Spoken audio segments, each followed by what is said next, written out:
Ceci est juste un extrait de mon webinaire du 30 avril 2024 qui avait pour sujet les questions-réponses que les membres de mon club Revivre avaient par rapport au CAP, par rapport au narcissique, etc. Donc je vous en mets un petit extrait ici. Si vous voulez en savoir plus, si vous voulez participer au programme Revivre ou si vous voulez voir toute la vidéo, rendez-vous sur revivre.club. Maintenant c'est parti.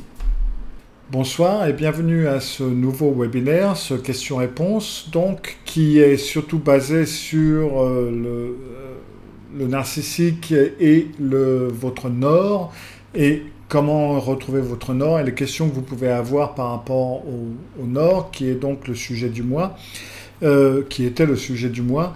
Bien entendu, vous pouvez poser vos questions sur d'autres domaines qui vous intéressent, puisque ça dépend de là où vous en êtes dans le parcours, mais c'est donc la question-réponse spécialement pour le nord. Alors, première question, voilà, on y arrive, voilà.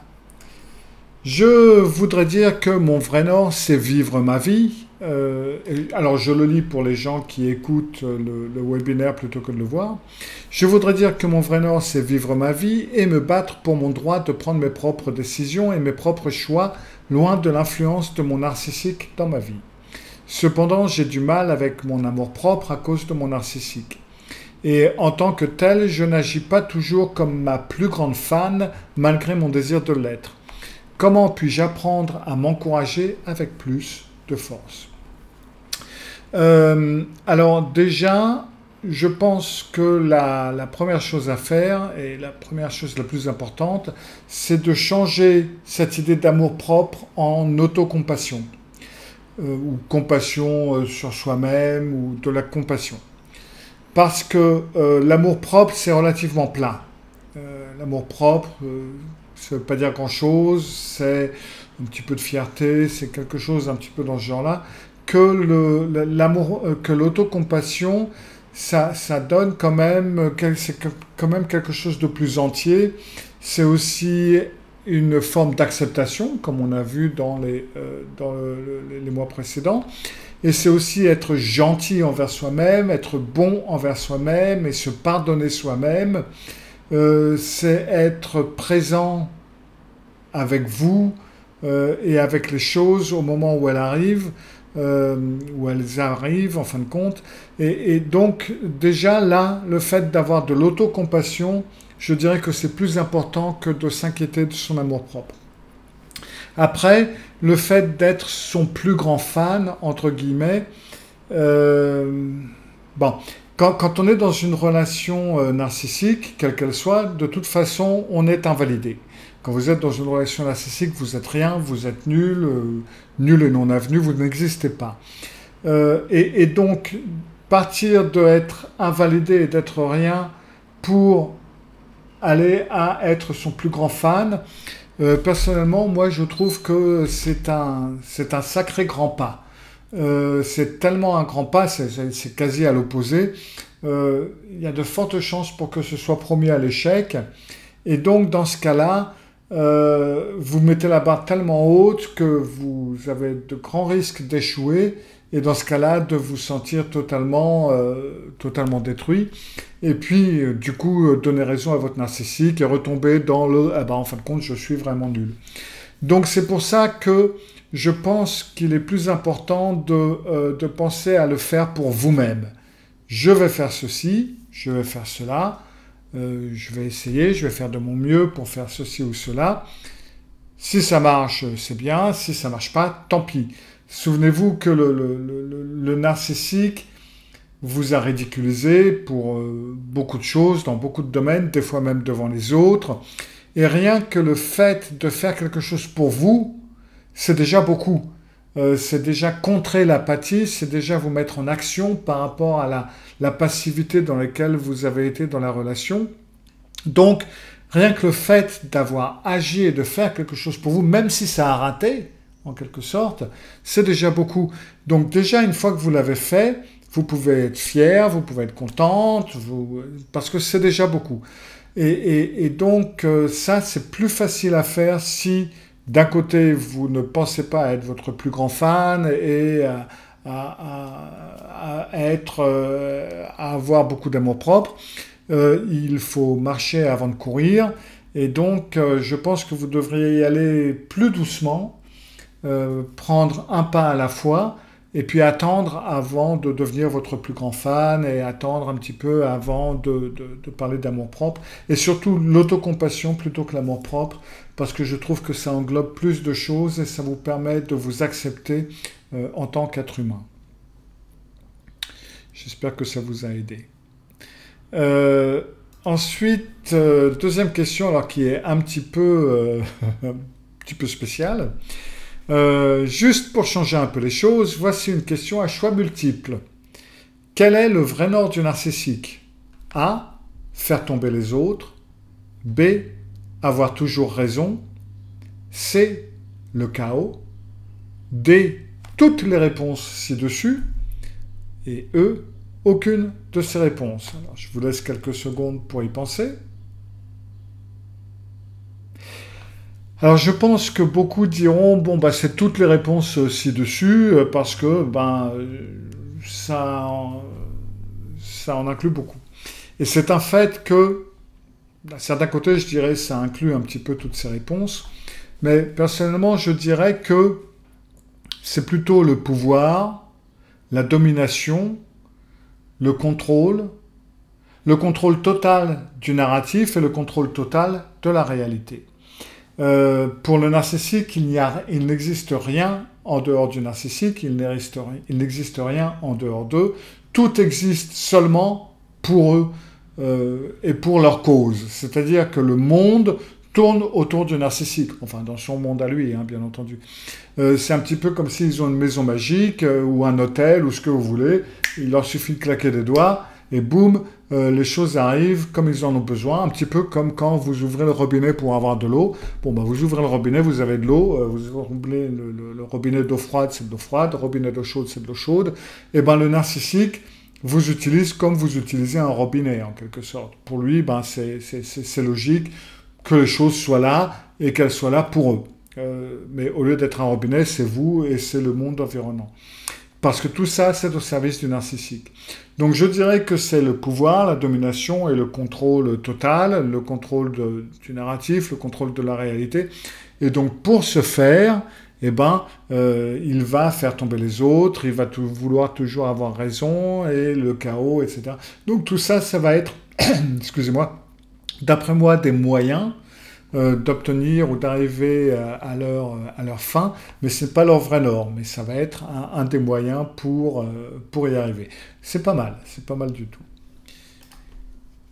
Ensuite, j'ai une question qui me dit « J'ai 42 ans et je suis avec mon mari narcissique négligent depuis 15 ans. Nous sommes mariés depuis 10 ans.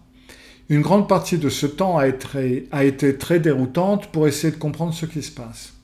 D'autres thérapeutes m'ont encouragé à rester malgré toutes les tortures dans l'espoir qu'il se redresse, qu'il change. J'ai fait tout mon possible pour essayer d'être une meilleure personne et de faire en sorte que cela fonctionne, mais je suis maintenant au bout du rouleau. J'ai fait une faute d'orthographe sur essayer, mais tant pis. Je rêve de quitter la relation, mais je me sens retenu par tous les liens habituels. Je veux partir, mais je ne sais pas comment avoir la conversation. La plupart du temps, j'évite toute conversation avec lui, sachant qu'il va exploser, me dénigrer ou mal interpréter ce que je dis et me donner le traitement silencieux. Je sais que la conversation d'adieu ne se passera pas bien, mais si jamais j'ai le courage, avez-vous des suggestions sur ce qu'il faut dire ou ne pas dire, ce qu'il faut faire et ne pas faire? Alors, déjà, je suis désolé que vous ayez eu des thérapies avec des thérapeutes qui vous ont obligé, en fin de compte, à garder un lien traumatique. Parce que c'est exactement ce qui se passe. Je trouve que c'est tout à fait inacceptable. Alors, le fait est que il y a, je sais pas moi, 30 ans, quand je travaillais aussi avec les thérapies de couple, et quand le narcissisme n'était quand même pas aussi connu et aussi en avant, ni dans les études, ni dans les connaissances de la psychologie, c'est vrai qu'on travaillait beaucoup sur garder le couple ensemble et travailler pour que le couple fonctionne et Et on disait au client ou à la cliente qui était chez nous, bon ben, soyez courageux, tenez bon, et puis changez vous-même. Et quand le changement chez vous s'opère, le changement chez l'autre s'opérera. Ce qui est exact dans les relations, pourra-t-on dire, névrosées normales, comme vous et moi. Le problème, c'est que ce genre de choses ne fonctionne pas avec un narcissique, puisqu'on sait parfaitement qu'il ne va pas changer, ils ne peuvent pas changer, ils n'ont aucune intention à changer, et ils vont mourir de la même façon dont ils ont été élevés, dont ils se sont développés toute leur vie, ils ne bougent pas. Et donc, ce qui vous retient, c'est ce qu'on appelle le lien traumatique, c'est justement cet espoir de changement, c'est cette idée de comment est-ce que devrait être l'amour, le couple, etc., etc., etc., etc. Et donc, le fait d'avoir été chez des thérapeutes qui vous ont, en fin de compte, consolidé ce lien traumatique, c'est problématique. Le lien traumatique ou les liens traumatiques qui vous retiennent sont donc bien réels et il est important pour vous de faire la part des choses et de faire la différence entre ce qui vous retient et qui est réel et ce qui vous retient et qui n'est pas réel, qui est seulement c'est un petit mot pour quelque chose d'important, mais qui n'est pas réel, en fin de compte, c'est le lien traumatique. Donc moi, ce que je vous propose, c'est de faire un exercice. Vous prenez un papier. Alors, comme vous le savez tous, c'est la solution Malka, hein, papier-crayon. Vous prenez donc papier-crayon. Et c'est mieux de le faire papier-crayon plutôt que de le faire sur écran ordinateur. Mais si vous voulez le faire sur écran ordinateur, faites-le.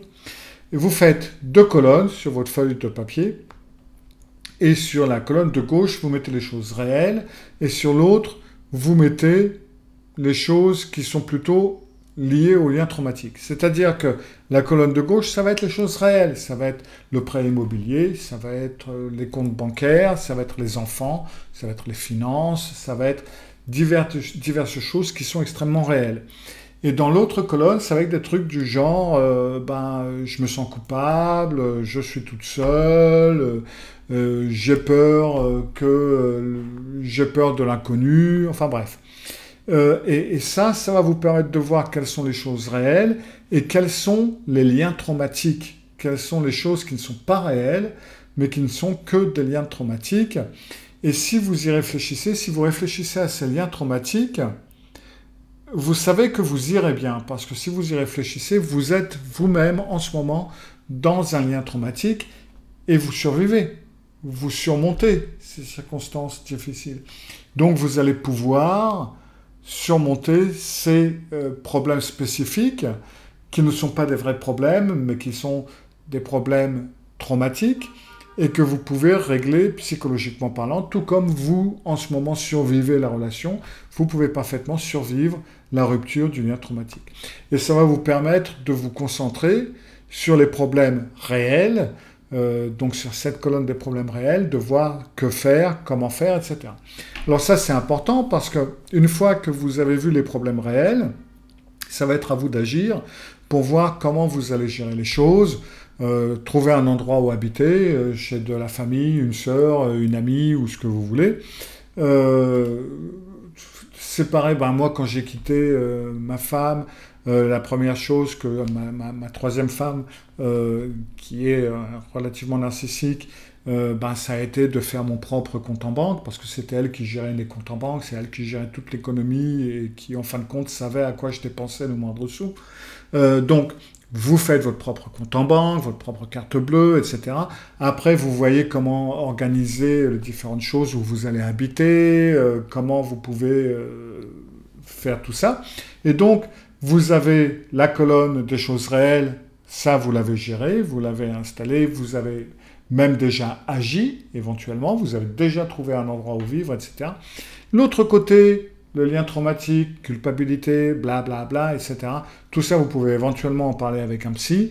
Ça n'est pas quelque chose de réel. Ça n'existe pas. C'est quelque chose qui est dans votre tête, c'est quelque chose qui vous a été implanté, c'est quelque chose auquel vous vous tenez, mais ça n'est pas quelque chose de réel qui peut vraiment vous mettre les bâtons dans les roues. Ça, c'est quelque chose que vous pouvez travailler et surmonter. Et donc là, vous pouvez avoir votre conversation de rupture. Alors, les conversations de rupture, vous pouvez la faire tout seul avec, donc toute seule dans ce cas-là, parce que c'est une femme avec son mari. Donc, vous pouvez la faire toute seule avec votre mari, ou si vous préférez, vous pouvez avoir votre thérapeute ou une amie ou de la famille qui va y participer comme une forme de soutien.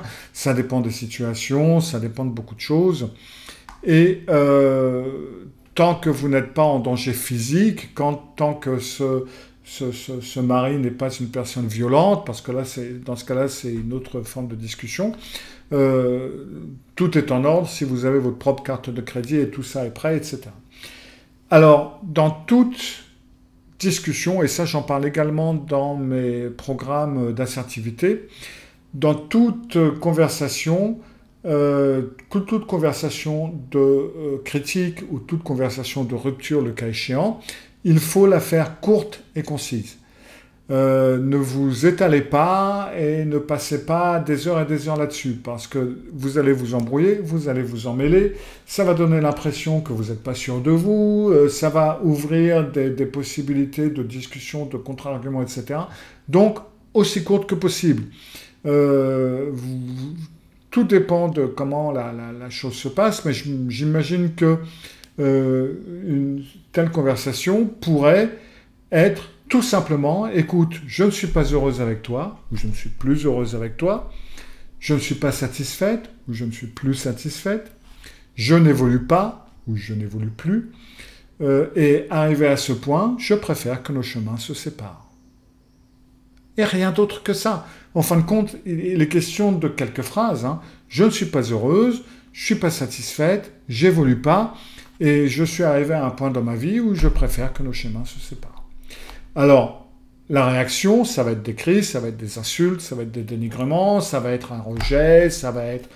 Bref, tout ça, ouais, mais qu'est-ce que c'est? Mais tu te prends pour qui? Oh là là, bah, tu n'es pas heureuse avec tout ce que je t'ai donné, blablabla, tu n'es pas satisfaite, mais de toute façon, tu n'es jamais contente, tu évolues, à évoluer quoi?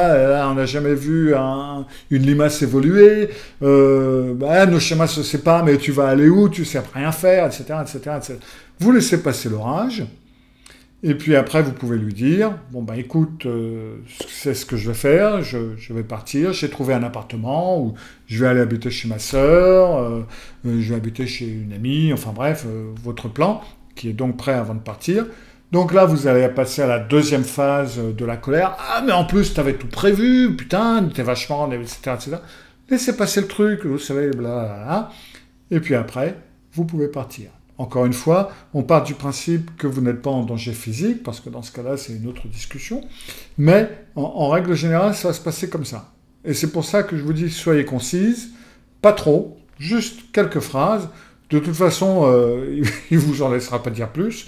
Donc, il est hors de question de faire trop de trucs. Donc, vous, pouf, quelques phrases, et puis c'est tout. Lorsque j'ai quitté ma femme, ça a également été sur quelques phrases. Écoute, comme je te l'ai dit la dernière fois, ça n'allait plus entre nous, que j'allais partir, c'est maintenant chose faite.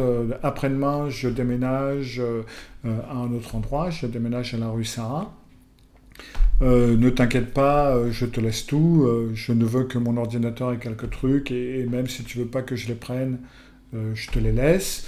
Et je ne compte pas te poser de problème, ne t'inquiète pas pour ça, et si tu as besoin d'aide, je serai là pour t'aider éventuellement, si je le peux, mais je pars maintenant. Et puis voilà.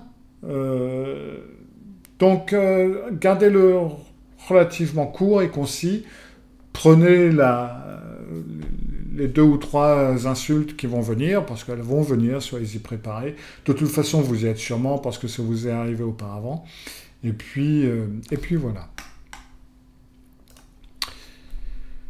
Et j'ai ici, j'ai fait de la randonnée et de l'escalade de 19 à 36 ans, et je me débrouillais bien, c'était une base de mon identité. Actuellement, je mets fin à 22 ans de relations narcissiques, et je me réapproprie ma randonnée. Très bonne chose. Je remarque qu'à mesure que le trajet et le terrain s'éloignent et que les réseaux déconnectent, etc., je ressens des sentiments de perte, de terreur, de désespoir et de nausée, ce qui m'empêche de faire mes randonnées. Je travaille avec des thérapeutes, à pluriel, et j'essaie de trouver mon vrai nord. Avez-vous des conseils ou des idées? Alors, c'est une question importante parce que,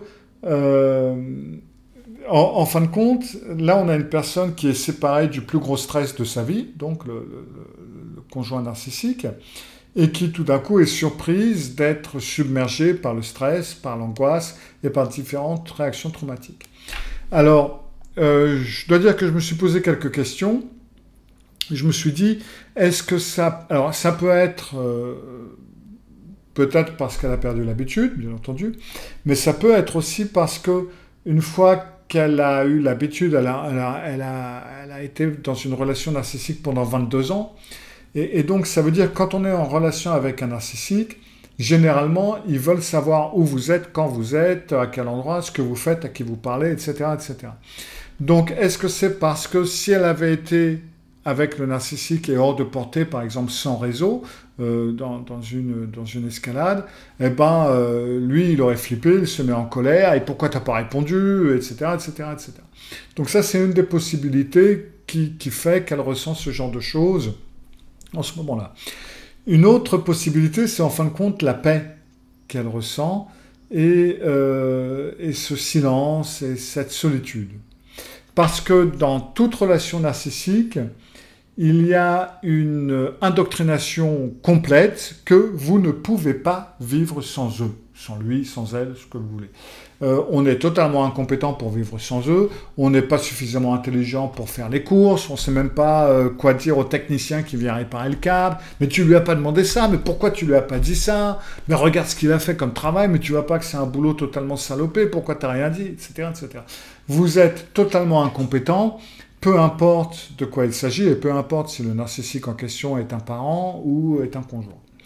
Donc, on est dans l'impression qu'on peut rien faire, et puis ils vous ont laissé croire en fin de compte que vous êtes incapable, et que eux ils sont totalement fantastiques.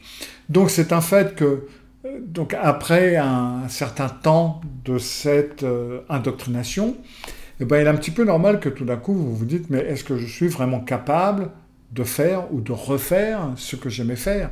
Et même si je me débrouillais bien, ben, peut-être que lui, il lui a fait penser ou croire qu'en fin de compte, elle était totalement nulle à ça, que lui, il était vachement mieux qu'elle, et qu'il connaissait 150 000 personnes qui étaient vachement mieux qu'elle. Donc, le truc est que là, vous avez fait un déplacement et vous avez fait une identification avec ce que le narcissique vous a dit ou vous a fait croire. Donc, ce que vous pouvez faire, c'est que déjà travailler avec votre thérapeute sur ce lien traumatique, sur les liens qu'il y a. Et puis après, donc d'autres choses, vous pouvez ou partir avec d'autres personnes, de façon à ne pas être seul, en tout cas pour démarrer. Alors après, je ne sais pas, point de vue escalade, etc. Je sais que l'alpinisme, généralement, il faut être plusieurs. Même chose avec la plongée. Après, la randonnée, l'escalade, je ne sais pas trop. Mais peut-être qu'il vaut mieux être avec quelqu'un d'autre. Ça sera peut-être, en tout cas, un bon départ. Et puis, pensez que le monde vous fait peur parce que vous êtes obligé de vous y réhabituer. C'est un petit peu comme sortir de prison ou sortir d'une addiction. J'ai travaillé avec les deux. J'ai travaillé avec des anciens taulards qui étaient sortis de peine de prison de plusieurs années. Tout comme j'ai travaillé avec d'anciens toxicomanes qui avaient été toxicomanes pendant 10, 15, 20 ans et qui maintenant étaient devenus clean. Et puis, on fait quoi? Parce que vous avez des personnes à qui on a fait disparaître 15 ou 20 ans de leur vie parce qu'ils étaient en prison ou ils étaient toxicomanes.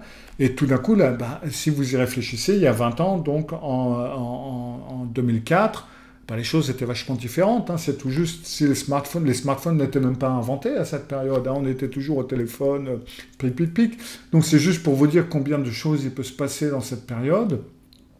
Et donc, il me fallait travailler avec eux pour les adapter à la nouvelle société, à la nouvelle façon de penser, et pour qu'ils puissent avoir un nouveau départ. Et en fin de compte, sortir d'une relation narcissique qui a duré 22 ans, le cas échéant, dans cette situation, ou qui a duré plusieurs années, c'est un petit peu comme ressortir de prison, même si vous n'êtes pas coupable de quoi que ce soit, hein, bien entendu, mais c'est comme sortir de prison, ça prend du temps, il vous faut vous réhabituer au monde, et aux connexions, et à la vie sans sont différentes choses. Donc, allez-y petit à petit. Vous pouvez commencer par faire vos randonnées sur quelque chose de plus local. Soyez attentif à vos ressentis et à la façon dont vous les surmontez.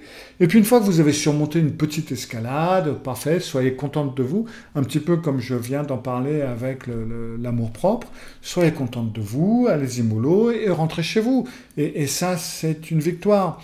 Et la fois d'après, vous allez un petit peu plus loin, et un petit peu plus loin, et un petit peu plus loin, et allez-y petit à petit, tout en étant attentive à vos ressentis.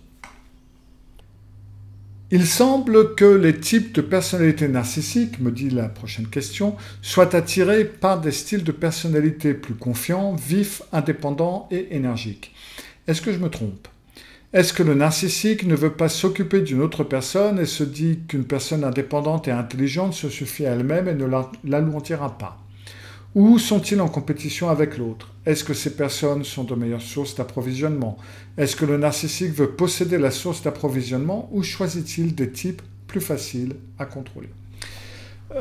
En règle générale, les narcissiques vont choisir des gens qui leur apportent des vivres, ou comme l'a dit cette personne, ils recherchent un approvisionnement et recherchent des vivres. Et ils choisissent des gens qu'ils peuvent contrôler pour leur apporter des vivres. Ils veulent un réservoir, comme je l'ai dit auparavant, et ils veulent un robinet qui leur apporte